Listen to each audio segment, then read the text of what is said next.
Today, it's so amazing to host the second Women in Tech panel. Second year in a row, live here. And I met so many wonderful people last year. But this year, we are also streaming it live worldwide. It is a space that we create for others, not just breaking down barriers, but creating and paving bike lanes for people who are coming after us. So with that, we have some amazing panel today. Please make sure to join us for a Q&A and don't hold back during Q&A, okay? So I am going to invite Rupam Jain, who's going to be our amazing host today, Snora Tesbu,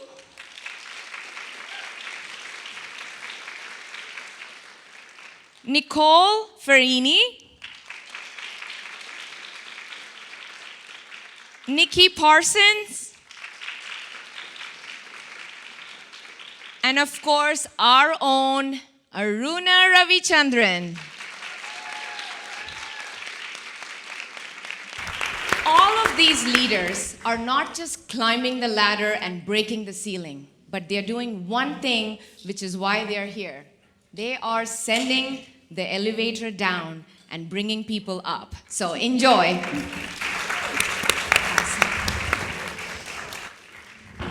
Hello everyone. I'm so excited to be here. Look at the energy in this room. I think this is going to be the best session of the day. We've had a long day, so thanks a lot to each one of you for being here. A quick introduction, I'm Rupam Jain from Frost & Sullivan. For those of you who are not familiar with Frost & Sullivan, we are a global consulting firm. We have worldwide footprint, 35 office locations across the world, more than 1,000 subject matter experts that cover a range of industries, including automotive, industrial, healthcare, ICT. I'm part of the ICT team. I have covered collaboration technologies for over 2 decades, 25 years to be exact. I completed 25 years in tech this past August. So I'm passionate about everything in technology. And having been in the tech sector for so long, I've had a unique opportunity to work with some amazing leading global tech firms. And I have worked with and have had this opportunity to run often into great leaders that have inspired me, that have built me up, that have also shaped my career in a big way. So that's the topic at hand today, women in tech. It's a big issue. Before we get started, thanks to Snora for joining. I'm really happy that we have male representation, not just on stage, but in the room, because that's really critical. Women in tech is not a women's issue. It's a corporate strategic priority. So as we build a diverse future, an inclusive future, we need allies across the board. So thanks to each of you for taking the time. Thanks to Aruna for actually giving me this opportunity and for pulling me in. I'm really excited to be sharing the stage with what I call trailblazers in each of their fields. So before we get started, I would appreciate if we can do a quick round of introductions, if you can introduce yourself, your role in your organization, and maybe a couple of introductory sentences about your journey in tech. So maybe we'll start with you, Snora. Okay, thank you very much. So, Snorri Kesbu, I run devices business at Cisco. I've been creating products my entire life. I jump out of bed every single morning because I want to create really the best products. But I also want to create and build the best leadership team and the best culture that you can have out there. And those two go hand in hand. If you're going to create great product, you need great people. Well, good evening, everyone. My name is Nicole Alderete Ferrini. I am the Chief Resilience Officer, Climate and Sustainability Officer, and Director of Community and Human Development at the City of El Paso. Only a woman could do all of those things at once.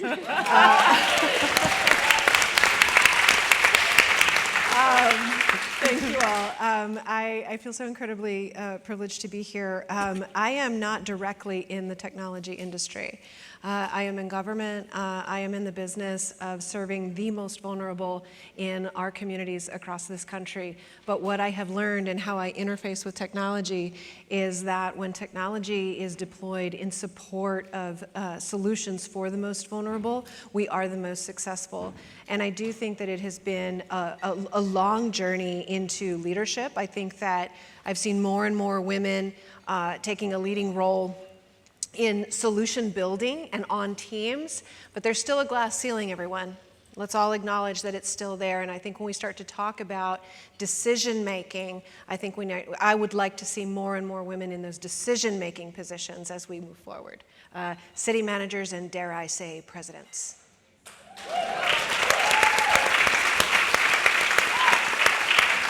Well, I feel like Nicole just mic dropped there with not just her title, but then everything else that she had to say. So I'm like, Nikki Parsons, Akamai. You're fabulous, you're fabulous.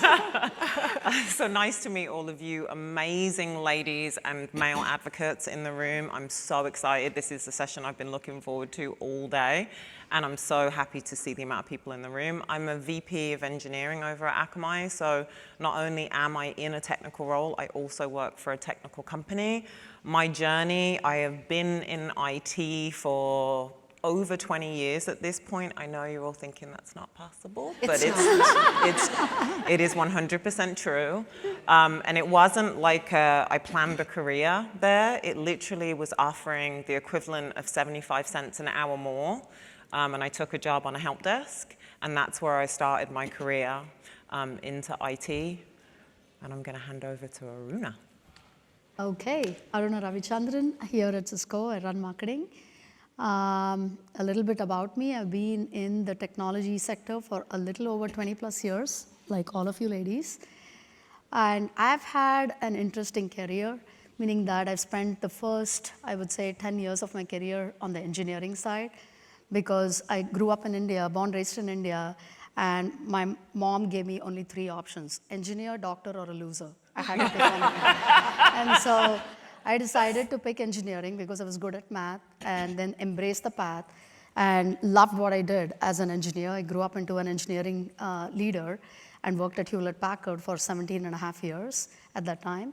And somewhere along when I had my second daughter, I decided that I have to figure out what my passion is, because my career in engineering was, I learned about that through my mom, and I had to figure out my path. And so I made a change. And at that particular time, everybody used to say that, I went from the bright side to the dark side. And now I've spent about 10 plus years or more on the marketing side. And I can tell you that, the most important thing in life is to have fun with what you do and enjoy what you do. Then work is not a job. You come to work every day to have fun. And so that's my journey. Awesome, thank you, Aruna. And I can relate to that a little bit. I was also given the option of engineer or doctor. 2 sisters were doctors. My brother is an engineer, and I said, no, thanks, I'm going to go into business. And so I charted my own territory. I just setting the stage. We are going to be talking about the immense challenges that women face in tech, right? We are also going to celebrate successes, because when we get together, we have to feel the joy of, how far we have come. We have made a lot of gains, modest gains, and a lot of work that needs to be done. And I also want to be, I'm looking forward to hearing actionable strategies on how to drive not just gender parity, but inclusivity at work. So, just setting the stage a little bit, and I was digging up some statistics, and we get so much data on women in tech every year. There's reports from McKinsey, Deloitte, Accenture, and I think it boils down to 5 key areas, actually 6 if we start with education. 6 gaps that are very glaring. So if we start with women in STEM, girls in STEM, so it starts with the education gap. Then it moves on to employment gap, that's where McKinsey has published a report recently. 30% of the tech jobs, only 30% of the tech jobs are held by women. So there's a disparity right there. And then once they get into the workforce, there is a promotion gap. Women are not given the same opportunity to climb up the ladder. And then, of course, the pay gap. Women are getting paid less for the same job compared to their male counterparts. And the retention gap, which we talked about yesterday, Nikki, where, and this is where I ran into the Accenture stat on how 50% or half of the women who go in tech drop out by age 35. And that's, for a host of reasons, cultural perceptions, stereotypes at work, not being able to get the work-life balance that each of us want to get to. So how do we get to from where we are to where we want to be? There are so many barriers along the way. And if we look at another layer, when we look at women in color, the gaps, women of color, the gaps are even more glaring. When we look at regional differences in certain countries in the world, it is even more shocking, how women are extremely underrepresented. So, if I may start with one big question, and maybe we'll start, with you, Aruna, in terms of not just the obvious barriers, but there are so many hidden barriers that relate to women in tech. Can you share a little bit about your personal experiences? As you face those barriers, how did you overcome? And would you do things differently today than what you did in your, early years? Okay, so I'll pick one of your barriers. I think you talked about education barrier, and then the one which was the promotional barrier. So when this happened actually when I was in a different company in the marketing organization. And I really, because when I switched my career from engineering to marketing, I actually had to take a 2-level demotions because I already was an engineering director. At that time at HP, it was not like how it is currently today. And so I had to go down a couple of levels down in order to basically climb the ladder back up. And so when I was looking to get promoted to a VP, and I felt that I was doing everything right. And I had, very, very good performance results from my manager across the board. But when the time came for me to get promoted to a VP at that particular time, I did not get it. And then I heard through the back channel that the reason I did not get it is because I break glass. And to me, it was, and so it took a lot to basically get that particular feedback from my manager that I broke glass and I'm not getting promoted to a VP. And so I decided I had to ask, because if you constantly get that kind of a feedback that you break glass, how would you basically act on the feedback? If I'm doing something which is not right, then I need to be given feedback so that I can act on the feedback to get to the next step. And so I talked to my manager and he was not willing to give me that feedback. And then after a lot of probing, I learned that it's the way I come across because of my personality. I'm blah on people's face, but I always treat people with courtesy. But in terms of perception, because I'm a super duper extrovert, in terms of how I talk to people, it basically, if a man was actually doing it, it would be perceived very differently when compared to how, if I'm asking the same kind of a question in a meeting, it was perceived very differently. So one of the other engineering VPs actually, marketing VPs actually decided that he'll give me the coaching, and he actually stood up for me. And so a year and a half later, without establishing a relationship as a mentor or a sponsor, he actually took the interest in order to give me the feedback and then also advocated for me to basically get to the next step. So I would say that is something which I've seen and I'm very cognizant of, especially when I think about women, because most of the time women won't advocate for themselves. And I had to advocate for myself, and I had to basically go and seek out so that I can get a sponsor or a mentor who would be able to speak for me. So I think that is an important thing for most people to think about as they progressively think about their career. If you don't mind, I'd love to just tack on to that a little bit, because I love what you're saying about, really advocating for yourself. Now, in my career in government, often advocating for myself means doing that very publicly and demonstrating confidence and demonstrating the traits of leadership that I have learned are necessary over the course of my career. Without going into the details, there's a very recent sort of series of events where I was doing that, right?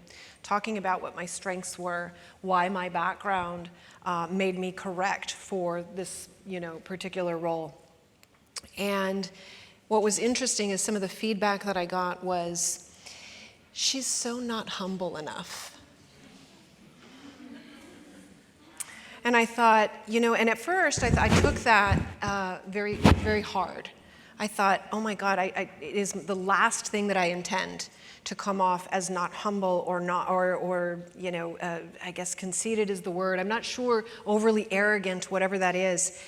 And then I stopped myself, and I actually read a quote from someone who's running for office right now, and she said, why is it that folks assume that women should aspire to be humble? If a man was advocating for himself, or a man was demonstrating those traits, he would be strong. But we're not humble enough because it's presumed that we should be. And so I love that you're advocating for yourself, and I love that there are folks and allies that will advocate for us as well. Nikki,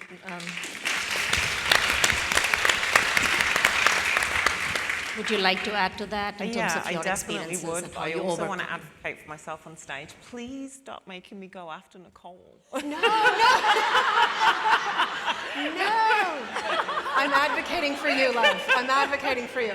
I'm giving you the setup. I really love what Aruna had to say because I had a similar journey. I had been at my previous company for 15 years, and when I took a job at Akamai, I actually took a job where I was an individual contributor. I'd gone from having a team of like 80 people to an IC role because I knew I wasn't going to be able to break through there. It was made very, very, very clear to me in multiple ways, some way more obvious and some less obvious. I'm going to call some of the microaggressions that I've had to experience throughout my life. And some of that is, I think, being a woman of color. Which is awful, but people meet me and it's like, oh, you're so not what I expected. Or my favorite, what are you? Oh, girl. Well, wow. Human, what are you? Yeah. Right? Rather than when it's like people are trying to work out where to place you so that then they can stereotype you and put you in a group. Right, that's really what are you means, right? That's what people are trying to take me, all the things that make me me, and stereotype me, right? So I definitely think that, and Aruna touched it, you do have to advocate for yourself. And I think that the key thing is understanding what mentorship is, what coaching is, but the most important is what is sponsorship. And who is it in your life that sponsors you? Because sometimes they're silent and you don't actually know. I recently, in the last couple years, won an award at my work, which is the most prestigious award you can win. It's named after our founder. It's the Danny Lewin Award. And it's all about people that move mountains and so on and so forth. And I found out that somebody contributed to that nomination for me to win, who was sponsoring me, and I never would have known. And still to this day, they do not know that I know. So sponsorship is key. I have been so blessed and so fortunate. I have an amazing sponsor sitting in the audience. I also report to a female who is a CIO.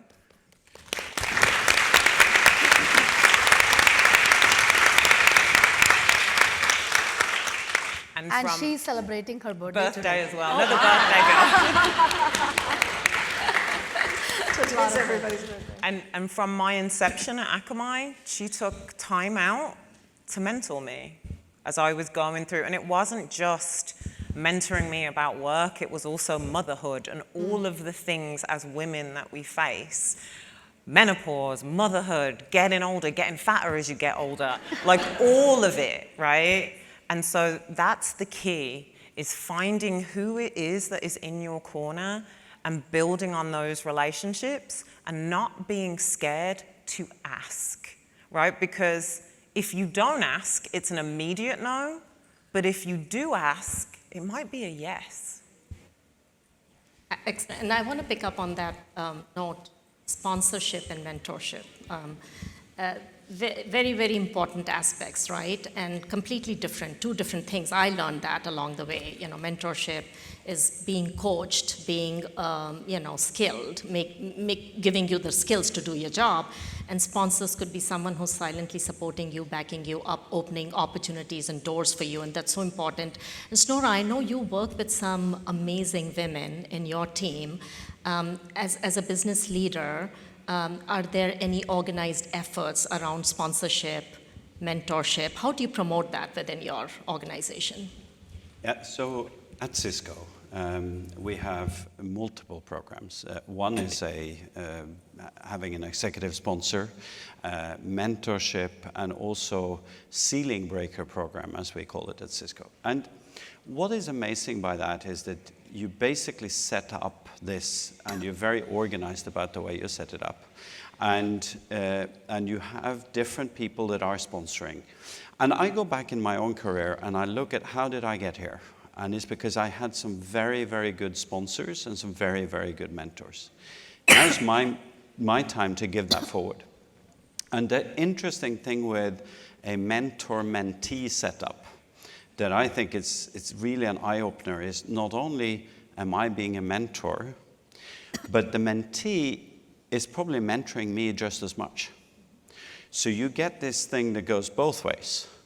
So I have experience, I've made a ton of mistakes, I've done some things right, and we can have that dialogue and really go into some of the hard things that all three of you brought up here. But back to what you said, Nikki, about microaggressions. That's something that sometimes you're not even conscious about it. And when you have a mentor-mentee setup and that goes both ways, all of a sudden it's like, shoot, I didn't even think about it. And that's the scariest thing. And then when you have that set up, it actually helps how you build that entire culture. So what I mean to say with a lot of words here is that with mentor-mentee, you also mentor the mentor to be able to start making those adjustments. So hopefully those microaggressions can go away. Yeah, absolutely love it. It's a mutually beneficial mentor-mentee relationship.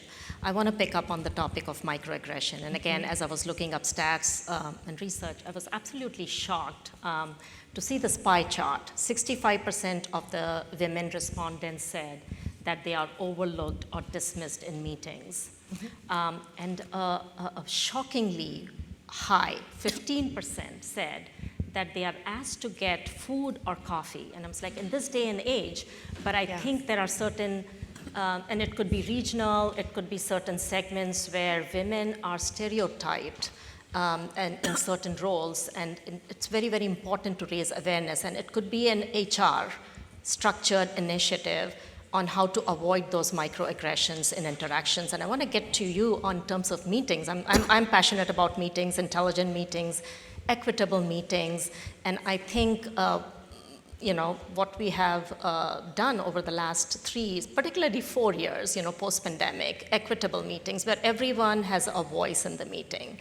No one is left behind, no one is unseen and unheard, and I think technology can play a massive role in giving women an equal seat at the table, whether they are joining virtually or at the table in person. And I'm wondering if you can comment on that in terms of how that has impacted the role of women when they are in a public setting, in a meeting. Sure, and we call that distance zero, by the way, if you haven't caught up on that. But joke aside, I think this is touching on probably the most key thing. I have a fantastic leadership team, but we're super bad at talking over each other, to the extent we actually got somebody in to talk to us about it. that you actually need to listen to understand, not listen to respond. Okay? And sorry to say it, holding up the mirror, men are typically a lot worse at that than women. And so one thing is to be very conscious about listen to understand, not listen to respond. Secondly, as a leader, it's my responsibility to make sure that all voices are heard in a meeting. If somebody is cut off, I can always go back and I can say, Aruna, what was it you wanted to say? Or you could say, and you can actually actively ping, or you could be conscious about that in meetings. And I think that's absolutely essential. Anything anyone would like to add to that? No, go ahead. You go. Well, I'm not going Girl, after you go this first. time. I'm going to go first. You go first, girl. You go first. I really agree with what Snorri was saying there. The host or the senior person in the meeting is responsible for what happens within that meeting. So if they're seeing somebody that isn't engaging, they need to work with that person. Sometimes if you call someone out in a meeting, if that's really not their style, then you're not going to get anything out of them. It's like going to be getting blood out of a stone. But you can send them a message off thread. Also, ladies, I want to encourage ladies, and sometimes we feel awkward to kind of where it's like, but someone else will say your point, and it's like you were sitting on that the whole meeting and you didn't say it. We have to start to advocate for ourselves. Yes, there is that saying, stay quiet and you might be perceived as dumb, open your mouth and then remove all doubt. But also, what if you had the casing point that everyone else was thinking and all you needed was the courage to say it? Right? So that's what I'm imploring all of you to do. Say it. Say what you think and share. And you might be the change in someone else's life as well, to encourage them. Aruna, Just thinking about what Nikki said though, and going back to your previous comment, the difference between, I'll connect it back to the same thing is, between a mentor and a sponsor, you choose a mentor, but a sponsor chooses you. It's as simple as that. You can get to choose your sponsor, but I would say that even when I started my career initially, I have had so many mentors. And like she said, if you don't ask, you don't get. What is the worst thing you would ever get? You ask someone to be a mentor, they're going to say no. But if you don't even ask, you don't even know the outcome. So that speaks about advocating for yourself. And so every time I wanted to go up the ladder, I would have someone in my mind where I wanted to be that particular person, and I wanted to learn from that particular person. So in order to choose a mentor, you also need to have an objective. Why do I want to choose this particular person as my mentor? Because I wanted to be like that particular person and get to that level.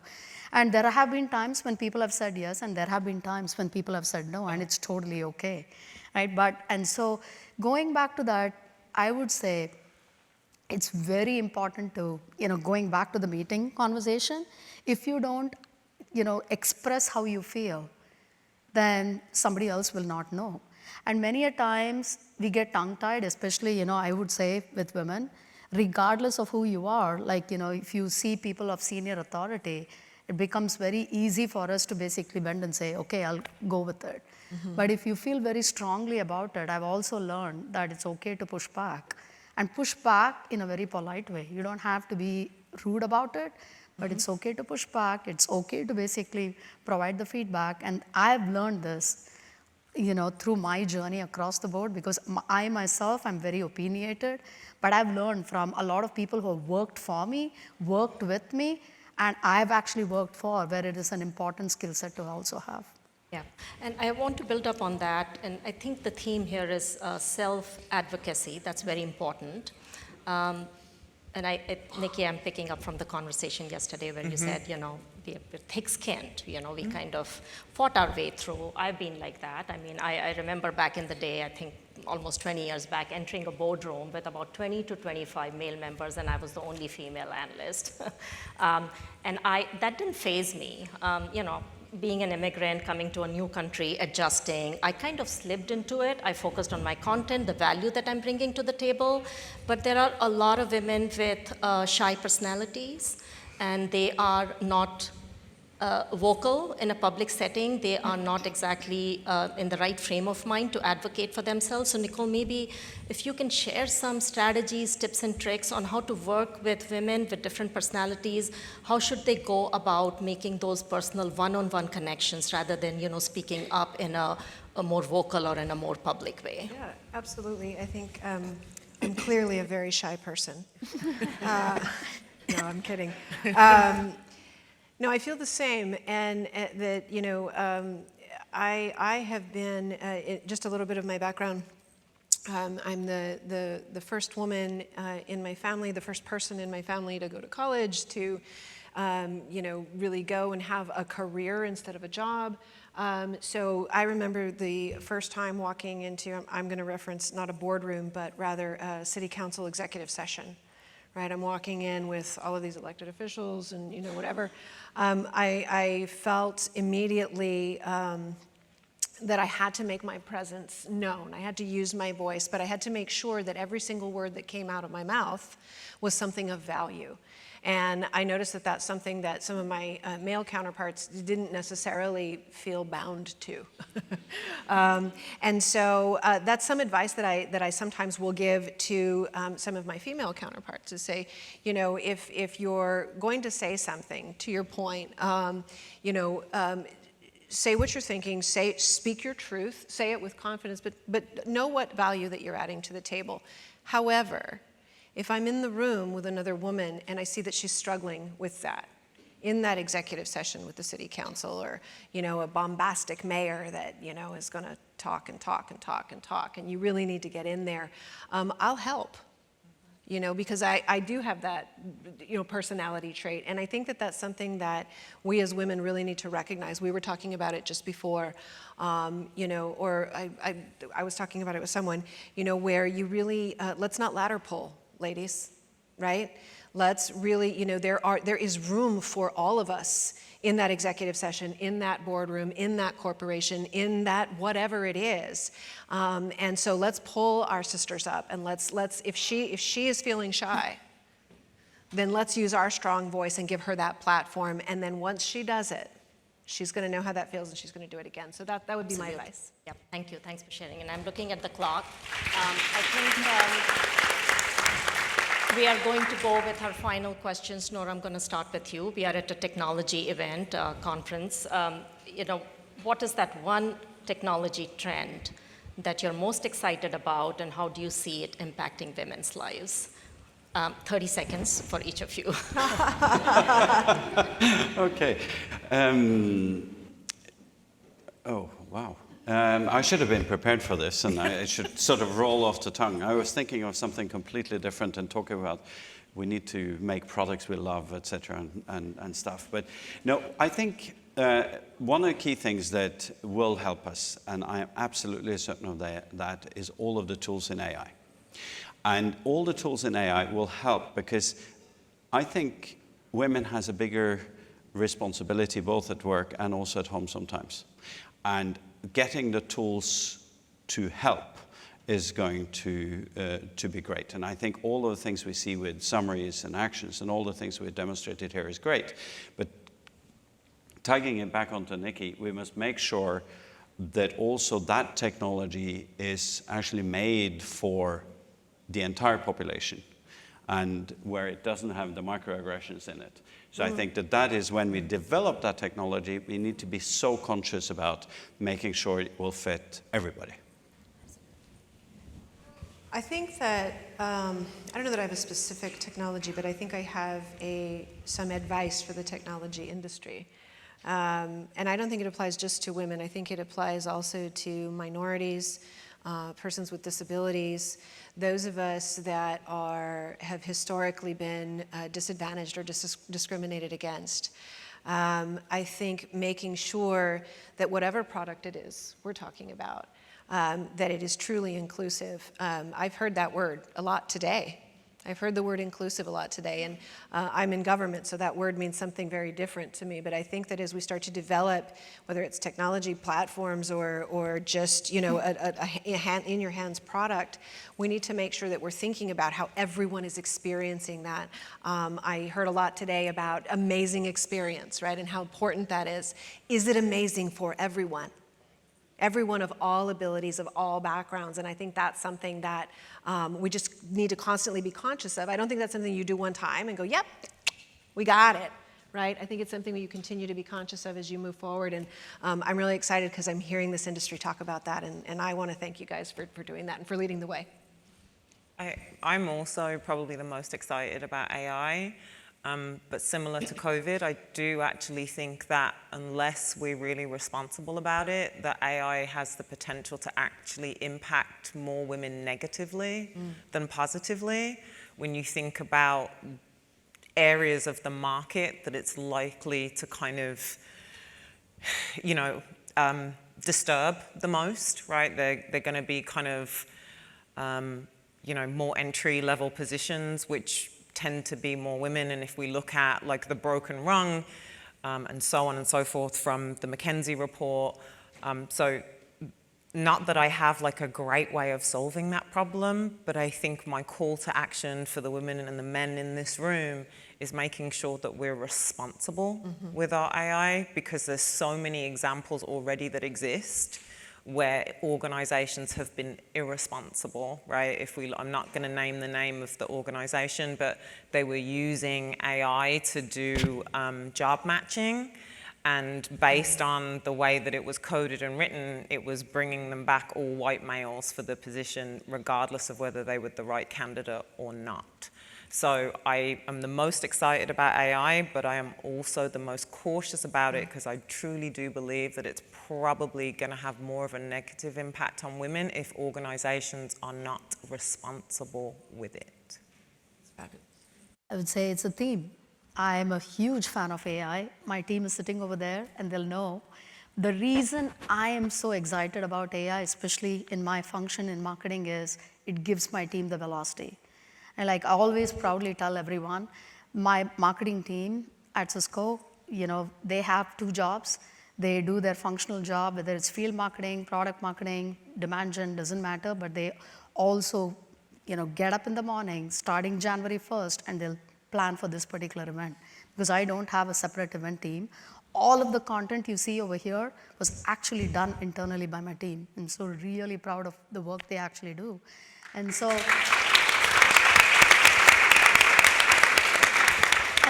what I look at with respect to AI is, while the team is so strong and so creative, AI now will give them velocity.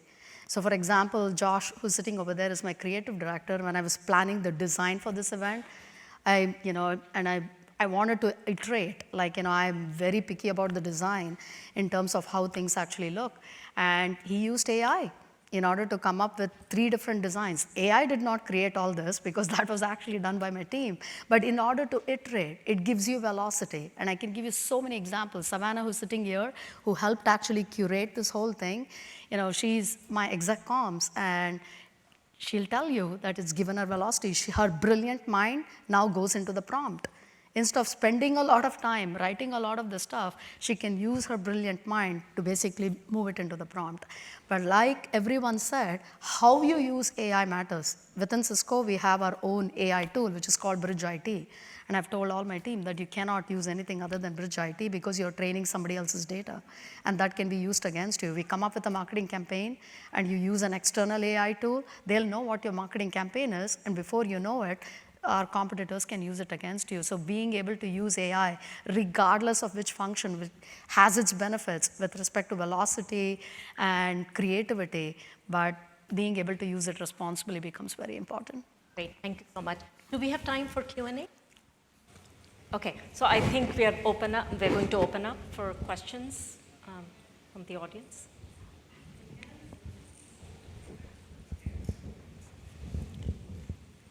Hi, I'm Manali Dobre. Thank you for sharing your thoughts. One of the questions that I had was, I've always heard business leaders talk about having more women in senior director, VP positions. But most of the programs, and I think some were referenced even today, make women do more work. There's homework, there's presentations. It's more about proving our work as compared to actually recognizing what they're bringing to the table and actually giving them position based on that. Even after doing all of that, I have not really seen a change in the table setup change where there aren't that many women in leadership positions at really the higher levels. Not directed to anyone specific, but maybe Aruna, any thoughts on that? Start there. I think, when it comes to being able to grow women, and I think somebody talked about it, and Salima, when she initially introduced all of us, she had a very nice quote, and I'll always remember that. It's about being able to send an elevator down so that you can lift up women. Mm-hmm. So all of us, as women, we need to basically champion other people across the board. And everybody's got something to bring to the table, and each company's got its own performance metrics in terms of how people are actually gauged. But if you see, things are not done in a particular way, and somebody should have gotten that particular recognition, being able to advocate for your peers matters. That is what I call silent sponsorship, right? Like, you cannot choose your sponsor, but you can choose your mentor. And so the more amount of advocates you actually get, and more of us, like women, who actually are able to send a lift down or an elevator down in order to bring women up, I think that in itself will automatically create that phenomena. I want to add to this point because I think it's important. If there was a brand that you really disliked, would you spend your money there, right? They did something that you were really against? You wouldn't, right? In the same way, if you feel, to any woman, I'm not saying to Manali she should leave Cisco when I say this, not at all. But what I'm saying is you vote with your feet, right? If you feel that you are not in the right place and you don't think that it's going to change, then vote with your feet, right? Like, if you've tried, I said it, you said it, I knew I wasn't in the right place, and then I landed at Akamai, and every single day I'm thankful because I found my tribe. Right? Someone was talking about we like to belong to tribes. Sometimes you have to make the choice, and it's a difficult choice, and it's awful that I have to say this as advice, but sometimes you have to vote with your feet. Mm-hmm.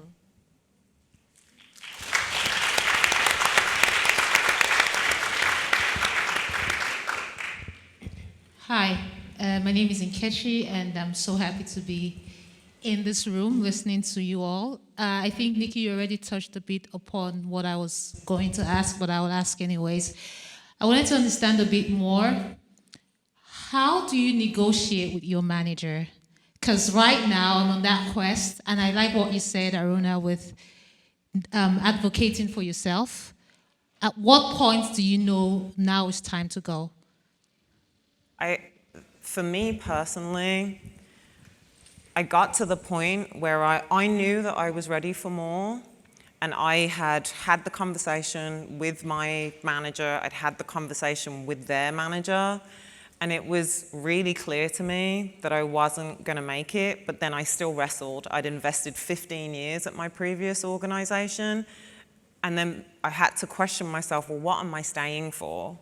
I was no longer at the point where I was staying for myself and my own growth.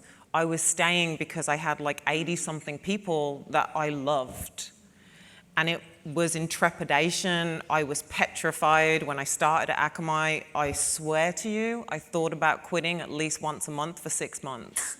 I'm not lying. And people that know me will tell you, when I meet them, I tell them that, because it was difficult. I had 15 years invested, and it felt like a family. But also, I started to acknowledge sometimes family is toxic as well. Yeah, absolutely, yeah.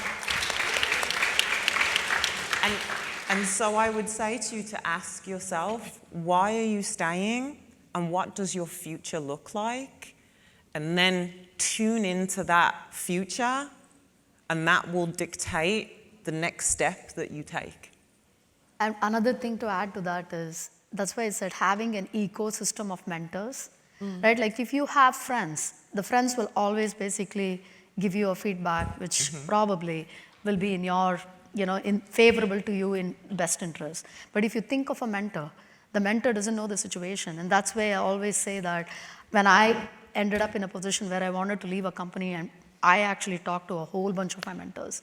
And then I realized time had come for me to leave, because I got that kind of a feedback from people who didn't know, who didn't watch me in my job, but everybody gave me the same feedback. So having a set of people to go to also helps. I just want to add one thing that to the idea of readiness, right? Because I think that I've done this myself, and I've seen other women do this, where imagine you are looking at whatever the next opportunity is, and there's a list of minimum qualifications and then the preferred qualifications, right? I have a tendency to go through that list, and if I don't have 100% of that list checked off, Don't apply. I'm not going to apply. And then I've watched my male counterparts have one of 100 things and be like, yeah, I'm just going to, gonna do that, and I have had to really stop and say, you know what, it's okay. But I think that because of, as women, what we've had to go through, and there is this idea that we've got to work 10 times harder and be 10 times better at whatever it is. So if I don't have 100% of that, I can't apply. Mm-hmm. The worst thing that can happen is that you won't get it. And then you can figure out why. You can go and work with your mentor and figure out what the next opportunity is. And so my advice is, go girl, go. Go.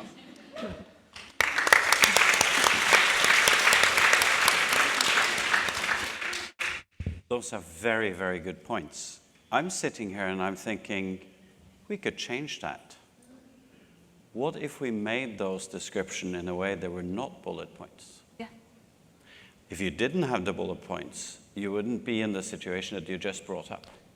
Because I think this is one of the problems we have when not attracting enough talent, is, as you said, if you have 10 bullet points, women want to check all 10. Right. And men will check 1 or 2. What if we wrote it differently and took it back and reached out there without the bullet points? Great.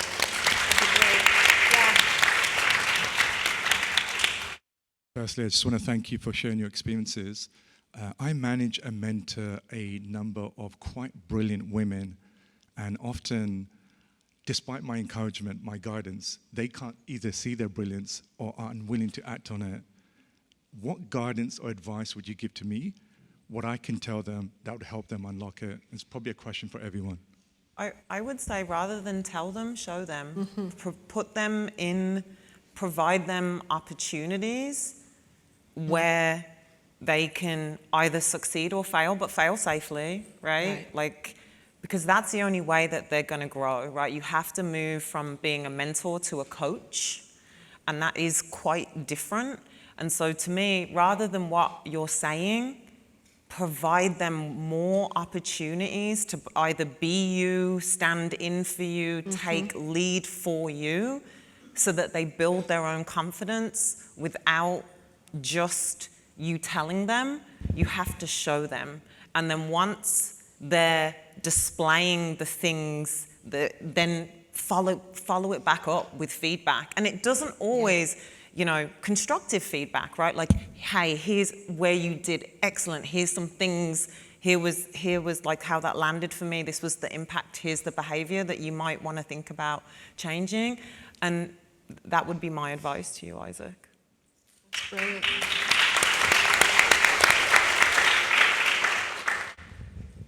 Help them get a stage and get them in front. And I think that's along the same line, is more action than actually speech.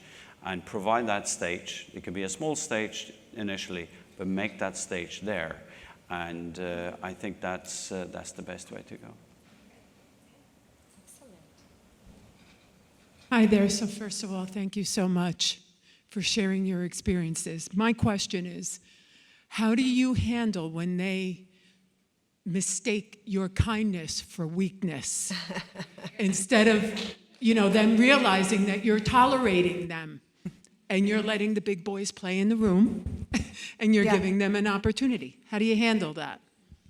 I'll jump in front of that one a little bit. I would say, mistake my kindness for weakness, and I'll make sure you never do it again. But I think a little less, in my culture, we call that chingona. A little less chingona than that. I think it's not so much that they perceive our kindness as weakness, is that we allow our kindness to be perceived that way. And I think that vulnerability, the ability to, hold yourself out there, be vulnerable, but don't be the most knowledgeable, admit that you don't know everything. Creating that vulnerability is something that I think women are innately structured to be able to do, and we need to teach others to be able to do that as well.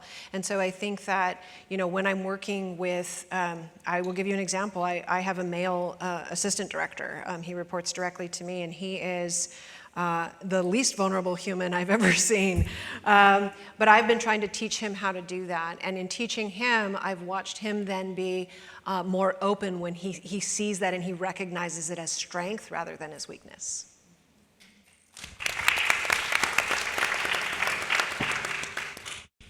Hi, this question is from myself, Lena, and my coworker, Bridget. We're both moms with young kids, and we had a question. For those of you who have had the blessing of being a parent, any advice for balancing your career and navigating those very intense early childhood years? And how do you push through and grow your career as your children grow? It's not easy, right? You heard me talk about it earlier, right? I got a mentor as I was, and I didn't approach motherhood in the way that you probably did. I married someone that had children, but it doesn't make me any less of a mother. No, it does not, right? I still have all the same responsibilities, and I really struggled with it. And I got a mentor. That was how I started working with my current boss's boss, my grand boss, was for that. Right? Because it isn't easy. But the thing that I have found is, as women, we're really bad with boundaries. And I don't know if it starts from childhood where he pulls your hair, so that means he must really like you, rather than the fact that he just assaulted you. But no, he must really like me. So our boundaries get really, really blurry. And I think it starts from childhood. And so you have to have a boundary, I think, with work too, where it's what am I prepared to miss and what am I not prepared to miss, right? I used to, as I was coming up through the ranks, I used to have separate calendars. I don't do that anymore, right? I have one calendar. That's where I manage my work. It's where I manage my family. I have volleyball, basketball. I have stuff where I'm I can't miss it. But I'm also honest about it rather than hiding it. Right, I don't hide it. Hey, I gotta go. I'm on school drop-off. Or, hey, Leah, my daughter is called Leah. Leah's in the car with me, so mind your P's and Q's. Yeah. Right. So, I think as women, be clear on your boundaries, because we definitely have more issues, I think, than our male counterparts. But also, don't hide the fact that you're a mother. It's a remarkable journey, and if you cannot share that at work, probably tells me that you're either not in the right team or you're not in the right place. I also think that partnership matters. I'll give you an example of me. When I was raising my kids, I felt that I had to be a mother and I also wanted to grow. And it's a very hard balance because something has to give. And because of that, because I really wanted to grow, because I'd taken a demotion in my career, I focused a lot more on my career. And then I hope that my ex-husband, no longer is he my husband, is because you would think that your partner will advocate for you and will be there for you. And in my case, that did not happen. And if I had to basically think back on my life, what would I have done now, which I did not do before, is, I think being a mother is okay to be a mother, but having the partnership with your partner or your spouse, I think is also very, very important, because they have to be your advocates. And let's say, I used to travel a lot, and then when you come back home, you want your children and your spouse to basically embrace you in a way where they're telling the children that you matter, right? The mother is gone to work and she's doing that in order to take care of her kids. So it's a very hard balance, Lena. I've been through that in my life.